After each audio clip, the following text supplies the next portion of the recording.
అందరికీ నమస్కారం పిల్లలు, మన ఛానల్ కి స్వాగతం. ఈరోజు మనం ఒక చాలా ఆసక్తికరమైన కథ వినబోతున్నాం. ఒక పిసినారి రాజు, ఒక తెలివైన యువకుడు, మరియు ఒక అద్భుతమైన సాహసం. మరి కథ మొదలు పెట్టేద్దామా? ఓ కాలంలో ఒక రాజు ఉండేవాడు. ఆ రాజుకి చాలా బంగారం, రత్నాలు ఉండేవి. అవి ఎవరూ దొంగిలించకూడదని ఒక శిల్పిని పిలిచి రహస్యంగా ఒక ధనాగారం కట్టించాడు. ఆ ధనాగారానికి ఒక రహస్య ద్వారం ఉండేది. అది రాజుకి, శిల్పికే మాత్రమే తెలిసింది. కాని ఆ శిల్పి కూడా తెలివైన వాడే. రాజుకి తెలియకుండా ఇంకో రహస్య మార్గం కూడా కట్టేశాడు. చనిపోవడానికి ముందు తన ఇద్దరు కొడుకులకు ఆ రహస్యాన్ని చెప్పాడు.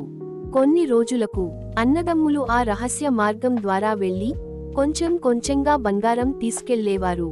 ఒక రోజు రాజు గమనించాడు, అయ్యో, నా బంగారం తగ్గుతోంది అని. అప్పుడే రాజు ఒక ఉచ్చు పెట్టించాడు. మళ్లీ రాత్రి వచ్చినప్పుడు పెద్ద అన్నయ్య ఆ ఉచ్చులో చిక్కుకున్నాడు. తనను ఎవ్వరూ గుర్తుపట్టకూడదని చిన్న అన్నతో ఇలా అన్నాడు, నన్ను గుర్తుపట్టకూడదంటే నా తలను నరికించు. చిన్న అన్నకి చాలా బాధగా ఉన్నా అన్న మాట విన్నాడు. రాజు ఆ శవాన్ని కోట గుమ్మానికి వేలాడదీశాడు. ఎవ్వరైనా తీసుకెళ్తే పట్టుకోండి అని ఆజ్ఞ ఇచ్చాడు. కాని చిన్న అన్న మళ్లీ తన తెలివి చూపించాడు.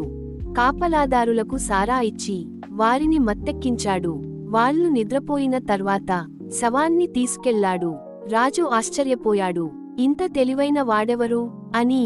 తర్వాత ఒక ప్రకటన చేశాడు, అతి ధైర్యమైన పని చేసినవాడు నా కూతురిని పెళ్లి చేసుకోవచ్చు అని. చిన్న అన్న రాజు ముందు వెళ్లి అన్నీ నిజం చెప్పేశాడు. రాజు అతని ధైర్యానికి, తెలివికి మెచ్చిపోయాడు. ఇదే నిజమైన ప్రజ్ఞాశాలి అని అన్నాడు.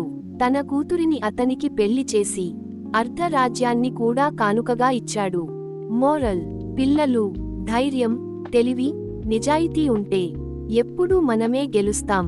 మీకు ఈ కథ నచ్చిందా? అయితే ఈ వీడియోకి ఒక లైక్ కొట్టండి. మీ ఫ్రెండ్స్తో షేర్ చేయండి. ఇంకా ఇలాంటి మంచి కథల కోసం మన ఛానల్ను సబ్స్క్రైబ్ చేయడం మర్చిపోవద్దు. మళ్ళీ కలుద్దాం మరో మంచి కథతో. ధన్యవాదాలు పిల్లలు.